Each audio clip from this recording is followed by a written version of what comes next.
ሰላም ጤና ይስጥልኝ። እንደምናላችሁ የሊቀ ዲያቆናት ቀዳሜ ሰማዕት ቅዱስ እስጢፋኖስ ታሪክ ይኸውና። የሊቀ ዲያቆናት ቀዳሜ ሰማዕት ቅዱስ እስጢፋኖስ ታሪክ። ቅዱስ እስጢፋኖስ እናቱ ሐና አባቱ ስምዖን ይባላሉ። ደጋጎችና እግዚአብሔርን የሚፈሩ ክርስቲያኖች ነበሩ። በእግዚአብሔር ፈቃድም 2 ልጆችን ወለዱ። አንዱም ቅዱስ እስጢፋኖስ ነው። የተወለደውም ጥር 1 ቀን ነው። እስጢፋኖስ ማለት አክሊል ማለት ነው። ሕገ እግዚአብሔርን እየተማረና ለወላጆቹ እየታዘዘ በሥርዓት አደገ። ጌታችን ከመረጣቸው ቅዱሳን ሐዋርያት ጋር ሆኖ ያገለግልም ነበር። ሕዝቡን እንዲያስተምሩ በወቅቱ ተመርጠው ከነበሩ 7 ዲያቆናት አንዱ ነበር። የተሾመበት ቀንም ጥቅምት 17 ቀን ነው። በጣም ጎበዝና ያወቀውን ላላወቁ ለማሳወቅ የሚተጋ ታዛዥ፣ ቅን አገልጋይም ነበር። የእግዚአብሔር ልጆች፣ በወቅቱ አይሁድ የተባሉ ጌታችን በመስቀል እንዲሰቀል ያደረጉ ክፉ ሰዎች በማስተማሩ ቀንተው ለምን ታስተምራለህ? ለምን የክርስቶስን ስም ትጠራለህ? እያሉ ተቃወሙት። እርሱ ግን በትሕትና ሆኖ ከስህተት መንገዳቸው እንዲመለሱና በማስተዋል እንዲጓዙ ይመክራቸው ጀመር። በአንድ ወቅት ናዖስ የተባለ ጠንቋይ በምትሃት ሰዎችን እያሳሳተ ሳለ ቅዱስ እስጢፋኖስ ከዚህ ባዕድ አምልኮ እንዲመለስና በእግዚአብሔር እንዲያምኑ አስተምሮ ምዕመናኑን ወደ ክርስትና እምነት አመጣቸው። በዚህም ጊዜ በሰውየው ላይ ያደረው ሰይጣን ተበሳጨ። ጠንቋዩ ናዖስም በምትሃት ወይም በአስማት አንድን በሬ እፍ ሲልበት ለ2 ክፍል አለ። ከዚያም ሕዝቡ ይህን ሲያይ እውነት መሰላቸውና ጠንቋዩን ሊከተሉ ልባቸው አመነታ። ቅዱስ እስጢፋኖስም ከእግዚአብሔር በተሰጠው ተአምራት የማድረግ ሥልጣን ያንን የሞተ በሬ አስነሳውና በሰው ቋንቋ እንዲናገር ናዖስን እንዲጠራ አዘዘው። በሬውም ሄዶ ናዖስ እስጢፋኖስ ይጠራሃል አለው። ሰዎቹ ይህንን ታምር ሲመለከቱ እኛ በቅዱስ እስጢፋኖስ አምላክ እናምናለን ብለው ወደ ክርስትና ሃይማኖት በመምጣት ከስህተት ተመለሱ፣ ወደ ሕይወትም ገቡ። ጌታችን አስቀድሞ በትምህርቱ በእኔ የሚያምን እኔ የማደርገውን ያደርጋል በማለት እንደገለጸው የተለያዩ ተአምራትን ያደርግ ነበር። ከዚያም በዚህ ቀኑበት። የሐሰት ክስና ባልሠራው ጥፋት ሰደበን፣ የሙሴን ኦሪት ሻረ በማለት ከሰሱት። የሐሰት ምስክሮችንም አቁመው ፈረዱበት። አይሁድ በሕጋቸው ወንጀለኛ ነው የሚሉት ሰው የሚፈርዱበት በድንጋይ ተወግሮ እንዲሞት ነበር። በቅዱስ እስጢፋኖስ ላይም ይህን ፍርድ ፈረዱበት። እውነትን በማስተማሩ ስለ ክርስቶስ በመመስከሩ ጠንቋዮችን፣ ሐሰተኞችን በመቃወሙ ወንጀለኛ ነው፣ ሕጋችንን ተላልፏል፣ ሰድቦናል በማለት በድንጋይ ተወግሮ እንዲሞት ፈረዱበት። ከዚያም ከከተማው ወደ ውጭ አውጥተው ድንጋይ እያነሱ ይወግሩት፣ ይደበድቡት ጀመር። በጣም ብዙ ድንጋዮችም ከመሩበት። ድንጋይ እየወገሩት እየፈነከቱት ሲያደሙት፣ እርሱ ግን ስለ እነርሱ ይጸልይ ነበር። ልክ ጌታችን በመስቀል ላይ ሰቅለው ግፍ ሲፈጽሙበት የሚያደርጉትን አያውቁምና ይቅር በላቸው እንዳለው እርሱም ወደ ሰማይ ዓይኖቹን አቅንቶ ጌታ ሆይ ይህን ኃጢአት አትቁጠርባቸው በማለት ይጸልይላቸው ነበር። ሉቃስ 23-34። በጣም ስለደበደቡት በሰማዕትነትም አረፈ። ይህ የሆነው በተወለደበት ጥር 1 ቀን ነው። ውድ እግዚአብሔር ልጆች፣ የቅዱስ እስጢፋኖስ ጸሎት እንዲሁ አልቀረም። ባለማወቅም ከሚያጠፉት መካከል አንዱ የነበረው ቅዱስ ጳውሎስ ከዚህ ስህተቱ ተመልሶ ክርስቲያን በመሆኑ ወንጌልን አስተምሮና ብዙ መልእክትን ጽፎ እርሱም በሰማዕትነት አልፏል። ቅዱስ እስጢፋኖስ በሰማዕትነት በማረፉ ብዙ ክርስቲያኖች በተለያየ አህጉር ተበተኑ። በዚህም የተነሳ በሄዱበት ቦታ ሁሉ ማስተማር ጀመሩ። ክርስቲያኖቹም በዙ። ጌታችን ኢየሱስ ክርስቶስም ብዙ ቃል ኪዳን ገብቶለታል። እኔን በመከተል የሚወድ እርሱን ይናቅ፣ መስቀሌንም ተሸክሞ ይከተለኝ ያለውን አማናዊ ቃል ሰምቶ ለሙሽራው ለክርስቶስ ፍቅር ራሱን አሳልፎ ሰጥቷልና ማቴዎስ 16:24። ስለዚህ እኛም አምላክን ያከበሩ ቅዱሳንን እናከብራቸዋለን፣ ፈለጋቸውን እንከተላለን። ቅዱሳን ሰማዕታት በእምነት በምግባር እንመሰላቸው ዘንድ ይገባል። በቅዱስ እስጢፋኖስ ብዙ ነገር እንማራለን። በሥነ ምግባር የታነጽን፣ ታማኝነታችን የጸና፣ ለወላጆቻችን ታዛዥ ልንሆን ይገባል። ቅዱስ እስጢፋኖስ እናትና አባቱ የሚያስተምሩትን የክርስትና ትምህርት በደንብ ያዳምጥ ስለነበረ መከራ በገጠመው ጊዜ በእምነት መጽናት እንዳለበት ተረድቷል። የሃይማኖት ጽናትም ለብዙዎቹን አስተማረ። እኛም ቅዱስ መጻሕፍትን በማንበብ ከእኛ በፊት የነበሩ ክርስቲያኖች እንዴት ይኖሩ እንደነበረ ጠይቀን በመረዳት የእነርሱን ልንሆን ይገባል። ቅዱስ እስጢፋኖስ የይቅርታ ሰውም ነበር። ለበደሉት ይቅርታ አድርጎ ምሕረትን ለምኖላቸዋልና አምላክ ቅዱስ እስጢፋኖስ በረከቱን ያድለን። ቅዱስ እስጢፋኖስ ሊቀ ዲያቆን ወቀዳሜ ሰማዕት። እስጢፋኖስ በሕገ ወንጌል ወይም በክርስትና የመጀመሪያው ሊቀ ዲያቆናትና ቀዳሚው ሰማዕት ይህ ቅዱስ እስጢፋኖስ ነው። ቅዱሱ በመጀመሪያው መቶ ክፍለ ዘመን አስገራሚ ማንነት ከነበራቸው እስራኤላውያን አንዱ ነበር። ይህም በወጣትነት ያለፋቸው ሕይወቱ ሲሰራ ከነበረው ታላቅ መንፈሳዊ ሥራ ይመሰክራል።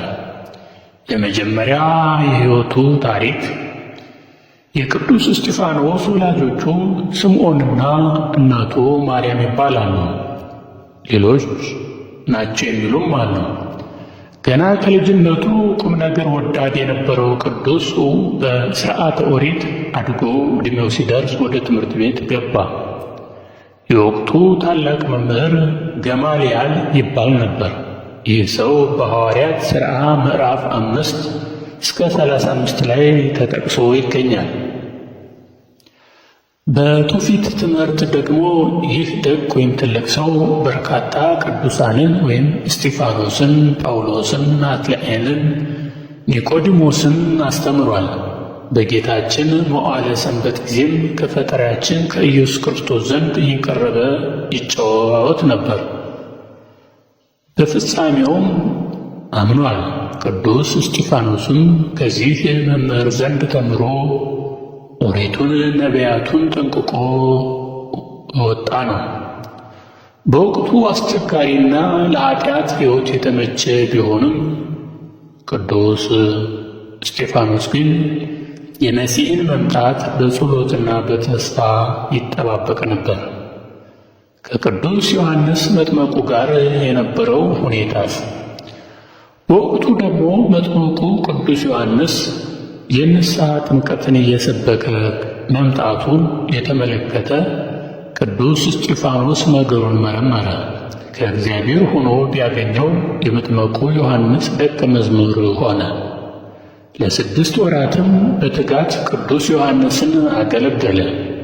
ለ6 ወራት ከቅዱስ ዮሐንስ ዘንድ ከተማረ በኋላ ለስም አጠራሩ ስግደት ይድረሰውና ጌታችን ኢየሱስ ክርስቶስ ተጠመቀ። በወቅቱ የተደረገውን ታላቅ ተአምር ልብ ያለው ቅዱስ እስጢፋኖስ መምህሩን ቅዱስ ዮሐንስን እንዲያስረዳው ጠየቀው። ከእኔ ይልቅ ከፈጣሪው አንደበት ይሰማው በሚል ላከው። ቅዱሱም ከጌታ ዘንድ ሄዶ እጅ ነስቶ ተማረ። ሉቃስ 7:18። በዚያውም የጌታ ደቀ መዝሙር ሆኖ ቀረ። ከቅዱስ ዮሐንስ ጋር ተሰናብቶ ወደ ኢየሱስ ክርስቶስ ለትምህርት መጥቶ በዛው የጌታችን የመድኃኒታችን የኢየሱስ ክርስቶስ ተማሪ ወይም ደቀ መዝሙር ሆኖ ቀረ። ወንጌል አጠናኑም ጌታን ከ72ቱ አርድእት አንዱ አድርጎት ለአገልግሎት ላከው። አጋንንትንም ተገዙለት። ሉቃስ 10:17። ቅዱስ እስጢፋኖስ ጌታችን መድኃኒታችን ዓለም ከዋለበት እየዋለ ካደረበት እያደረ ወንጌልን ተማረ፣ ምስጢር አስተረጎመ። ጌታ በፈቃዱ ስለ እኛ ሞቶ ከተነሳ በኋላ ሲያርግ ደቀ መዛሙርቱን በአእምሮ እድ ባርኳቸዋል። በዚህ ጊዜም ቅዱሱ እንደ ወንድሞቹ ሐዋርያት ቅስናን ጵጵስናን ተሹሟል። በበዓለ ኀምሳም መንፈስ ቅዱስ በወረደ ጊዜ ከ72ቱ አርድእት የእርሱን ያህል ልሳን የበዛለት ምስጢርም የተገለጠለት የለም። በፍጹም ድፍረትም ወንጌልን ይሰብክ ገባ። በመጀመሪያዊቱ ዘመን ቤተ ክርስቲያን ከማዕድ ሥርዓት ጋር በተያያዘ ፈተና ሲመጣ በመንፈስ ቅዱስ ምርጫ 7ቱ ዲያቆናት ሲመረጡ አንዱ እርሱ ነበር። አልፎም የ6ቱ ዲያቆናት አለቃ እና የ8,000 ማኅበረ መሪ አስተዳዳሪ ሆኗል። 8,000 ሰውን ከአጋንንት መጠበቅ ምን ያህል ከባድ እንደሆነ አባቶቻችንን ያውቁታል። አንድ ሰው ተቆጣጥሮ ለድህነት ማብቃት እንኳ እጅግ ፈተና ነው። መጽሐፉ እንደሚለው ግን መንፈስ ቅዱስ የሞላበት ማኅደር እግዚአብሔር ነውና ለእርሱ ተቻለው። ሐዋርያት ሥራ 6:5። አንዳንዶቻችን ቅዱስ እስጢፋኖስ ሊቀ ዲያቆናት ሲባል እንደ ዘመኑ ይመስለን ይሆናል። እርሱ በመጀመሪያ ሐዋርያና ካህን ነው። ዲቁና ለእርሱ በራት ላይ ዳረጎት እንጂ እንዲሁ ድቁና አይደለም። ቅዱስ እስጢፋኖስ ከጌታ ዕርገት በኋላ ለ1 ዓመት ያህል 8,000 ማኅበር እየመራ ወንጌልን እየሰበከ ቢጋደል ኦሪት እጠፋ አለች። በዚህ ጊዜ ክርስትናን ለማጥፋት መፍትሔው ቅዱስ እስጢፋኖስን መግደል ነው ብለው አይሁድ በማመናቸው አልቀረለትም፣ ገደሉት። እርሱ ግን ፊቱ እንደ እግዚአብሔር መልአክ እያበራ ፈጣሪውን በብዙ ነገር መሰለ። በመጨረሻም ስለ እርሱ ምሕረትን እየለመነ በድንጋይ ወገሩት። ደቀ መዛሙርቱም ታላቅ ልቅሶን እያለቀሱ ቀበሩት።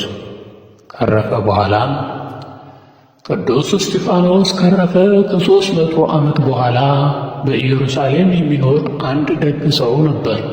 ስሙም ሉኪያኖስ ይባላል። በተደጋጋሚ በራእዩ ቅዱሱ እየተገለጠለት ሥጋዬን አውጣ ይለው ነበርና ሂዶ ለጳጳሱ ነገረው። ጳጳሱም ደስ ብሎት ካህናትና ምዕመናንን ሰብስቦ ወደ አጸደ ገማልያ ማለትም ወደ መምህሩ ሄደ። ቦታውንም በቆፈሩ ጊዜ ታላቅ መናወጥ ሆነ። መላእክት ሲያጥኑም በጎ መዓዛ ሸተተ። ዝማሬ መላእክትም ተሰማ። ሕዝቡና ጳጳሱም በቅዱስ እስጢፋኖስ ፊት ሰግደው በታላቅ ዝማሬና በሐሴት አጽሙን ከዚያ አውጥቶ በሥራ ጽዮን በተቀደሰችው ቤት አኖሩት። እለእስክንድሮስ የተባለ ደግ ሰውም ቤተ ክርስቲያን አነጸለት። ወደዚያ አገቡት። ከ5 ዓመታት በኋላም እስክንድሮስ ሲያርፍ በሳጥን አድርገው በቅዱስ ጎን አኖሩት። የእስክንድሮስ ባለቤት ግን ወደ ሀገሯ ቁስጥንጥንያ ስትመለስ የባሏ ሥጋ መስሏት የእስጢፋኖስን ቅዱስ ሥጋ በመርከብ ጭና ወሰደችው። መንገድ ላይም ከሳጥኑ ውስጥ ዝማሬ ሰምታ ብታየው ያመጣችው የቅዱሱን ሥጋ ነው። እጅግም ደስ አላት። አምላክ ለዚህ አድሏታልና እርሷም ወስዳ ለታላቁ ንጉሥ ቅዱስ ቆስጠንጢኖስ አስረከበችው። በከተማው ታላቅ ሐሴት ተደረገ። ሥጋውን ያኖሩት በበቅሎ ጭነው ሲወስዱትም በቅሎዋ በሰው ልሳን ተናግራ ማረፊያውን አሳወቀች። ከዚያም ላይ ታላቅ ቤተ ክርስቲያን ታንጾለታል። እንግዲህ የሊቀ ዲያቆናት ቀዳሜ ሰማዕት ቅዱስ እስጢፋኖስ ታሪክ ይህን ይመስላል። ክቡራን ቤተሰቦቻችን ፈጣሪ አምላክ ከሁላችን ጋር ይሁን። አገር ውስጥም ያላችሁ ከአገር ውጭም ያላችሁ ሁላችሁም የእግዚአብሔር ቤተሰቦች ፈጣሪ አምላክ ከእናንተ ጋር ይሁን፣ አሜን። ቅዱስ እስጢፋኖስ እንደ ወንድሞቹ እንደ ሐዋርያት ሁሉ ቅስናን ተሹሟል። በበዓለ ኀምሳ መንፈስ ቅዱስ በወረደ ጊዜ ከ72ቱ አርድእት የእርሱን ያህል ልሳን የበዛለት ምስጢርም የተገለጠለት የለም። በፍጹም ድፍረትም ወንጌልን ሰብኳል።